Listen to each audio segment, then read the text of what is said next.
Hey traders, it's Stephen Brooks, and today we're going to talk about how the market can continue to keep rallying because, again, kind of like the video I shot earlier on this week, I'm still getting a lot of emails, I'm still getting a lot of notes from folks asking, how can the market continue to rally? There's 20% unemployment. There's riots going on all over the United States. How can the stock market continue to rally? Because as of shooting this video, and today is June 4th, 2020, the NASDAQ today hit an all-time high. So the question on a lot of folks' minds is, how can this continue to happen? Well, again, a lot of folks have a very challenging and a very difficult time looking at the market objectively, okay? That's easier said than done for a lot of folks because most folks have some sort of a bias or an opinion on what should happen in the market. But the reality is, the market doesn't care what you or I think. The market's going to do what it's going to do, regardless of what your opinion might be, what you might read on the news, or what you might read on some financial blog or watch on CNBC. It's going to do whatever it wants. So in order to kind of figure out how the market is at these levels right now, and again, the NASDAQ hit an all-time high today, June 4th, 2020. So the question is, how does this happen? Well, let's kind of take a look at how we got to this point so far in 2020. So remember, we had a pretty nice rally in January into February, and then all of a sudden, at the end of February, we cratered. We cratered very, very hard. So we had January over here, we rallied, we had February, and all of a sudden, boom, we crashed very hard. So we'll call this like March. We'll call this April. And we'll call this May. Now, I'm not going to be able to draw the most perfect chart of the S&P 500, but I'll do my best here. So we rallied. We crashed hard. The middle of March, we rallied. We barely sold off, and it's basically been a straight line ever since up. So again, this is not identical. I know everyone out there should be like, oh my God, this should have been an inch higher. This is not identical. So let's kind of think about this for a second. So right here is, of course, COVID in the U.S., right? So basically the February 24th, the day that we really started to kind of enter into the crash, that's when COVID became kind of a big thing here in the United States. We sold off about 40%, okay? Down 40% from here to here, okay? 40% sell-off. Pretty nasty, ugly. Definitely the biggest and fastest sell-off we've ever seen when it comes to the stock market in terms of how short of a time that actually happened. So we bottomed. The question is, why did we bottom? I don't know why we bottomed, but there are two things that happened right around the middle of March when we did bottom. The first thing was this. We had real data revolving around the coronavirus. Through this entire crash, we basically had no real data with what was going on. Remember, the market doesn't like uncertainties. When you don't know what the data is around the coronavirus, that is, of course, a big uncertainty, so people go ahead and sell. On top of that, we had the Fed coming out and saying, we're going to provide whatever liquidity anyone needs to make sure that this coronavirus doesn't impact the economic growth and the economic expansion. Those two things happened basically right around the time we bottomed. I can't say for sure that that was the bottom and that's why we did, but those two things happened there. And throughout this entire time, we've gotten more data. We've gotten more data. We've gotten more data. We've gotten more data. And at the same time, the Fed has come out to say the same things they've been saying all along, which is we're going to be as accommodative as we think is possible to make sure that the economic expansion continues. And of course, throughout this time, we also saw earnings, and specifically earnings in the 5 largest U.S. tech stocks, that's your Google, your Amazon, your Microsoft, your Facebook, and your Apple, all doing way better than expected during the worst of times. So again, understand, folks, that this is unbiased because these things happened.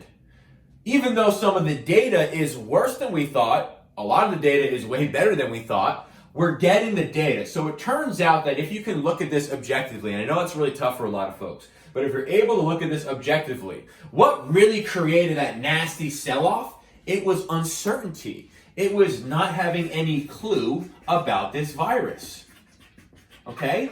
We still today, as I'm shooting this video, we have some uncertainties, but we have our arms wrapped around the data much better. This week, as an example, the CDC came out and basically said that the mortality rate for COVID-19 is very much in line with a bad flu season. Again, the news isn't really going to report that, but the market sees that and they go, okay, then that gives me good information. That might give me information to think that, hey, maybe the idea of this incredible second wave, maybe it's not really a thing. We have Denmark, we have Sweden, we have Germany, we have a lot of countries in Europe that have already opened up schools, and they have not seen a second wave whatsoever. So again, the market looks at data much more than they look at opinions on the news, as an example. So if I can say, hey, what's going on? Why is the market continuing to rally in the face of 20% unemployment, et cetera, et cetera? There's a couple things I would say.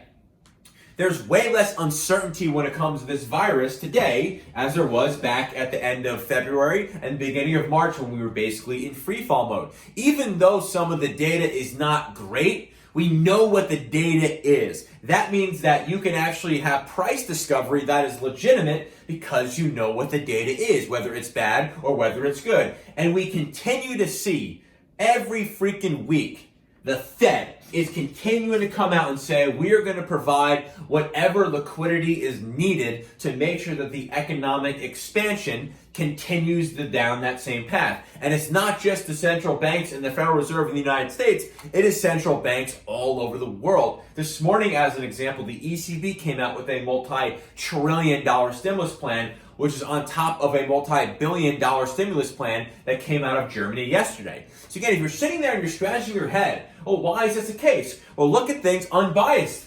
We don't have the same level of uncertainty that we had when things are really, really bad.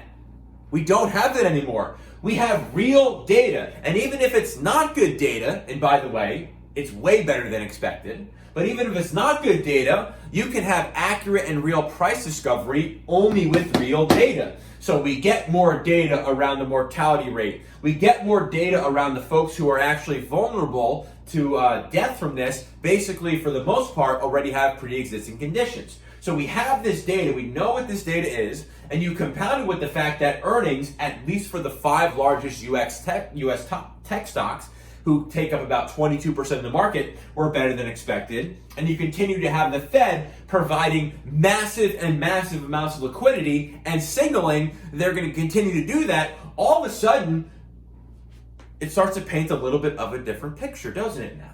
Because the reality is the market trading off of the fear over the coronavirus? My guess is no. The reason why? Because the last time the market was trading off of the fear from the coronavirus, we were selling off 40%. So clearly, if there was still the same level of fear and uncertainty around the coronavirus, we wouldn't be at these levels. So of course, we are not at those lower levels because we have more certainty around the situation, okay? We had a lot of uncertainty about how many of these companies would be able to survive, let alone thrive during those times. We got some certainty seeing that Amazon had record sales, Facebook had record engagement, Netflix had record engagement, Apple did great on a lot of their different things. Microsoft Business didn't go down a tick. Again, we had uncertainty about if those things were going to be good or not. Now we have certainties. Again, we get more data, we get more certainties around earnings, and the Fed is continuing to say, folks, we are going to do whatever is necessary, print more money, buy stocks, whatever is necessary to continue the economic expansion. So if you're sitting there scratching your head, look at the facts. The facts are we have more data around the virus. Clearly the market thinks that's a good thing. If it didn't, we wouldn't be at all-time highs, but we are. We now have facts about earnings and specifically how a lot of these large companies would be able to handle during shelter in place and during some real nasty times with the coronavirus. We know those numbers. If the numbers were horrific, would we be at all-time highs? No, we wouldn't, but we have the data and they look pretty good. And then on top of that again, folks, we have the Fed saying they're going to be very supportive. That was basically the bottom here, folks. So if we continue to get more data, okay, more data around the coronavirus, that's going to be a positive. It is unlikely that we're all of a sudden going to get less data around this virus because it's been around for a couple months now. We have more data around it. If we continue to not have such negative earnings that folks thought, well, that's going to be a good thing. Again, because this is where we thought we were going to have negative earnings. Now, turns out they weren't so bad. And then on top of that, again, folks, as long as the Fed is continuing to provide a lot of liquidity and they're signaling that they're going to do so, again, if they weren't, would we be at these levels? No, we won't. So don't look at the news. Don't think about what an analyst who blew up his hedge fund on CNBC is talking about. Again, folks, look at where we were when things were bad. They were uncertain times. We have a lot more uncertainty now. Stock prices go higher. Again, you could agree or disagree with this. You can say this is fair or this is unfair, but the reality is that's kind of what's going on now. So in terms of an unbiased opinion, that's what it is, an opinion, nothing more, as to how the market can keep rallying and hitting these levels, well, it's because it's not really so concerned about some of the uncertainties that we had before, because even if they are not as good as people hoped, there are at least certainties. And because we have a lot more certainties now, real price discovery can go on, and maybe stocks can continue to rally from here.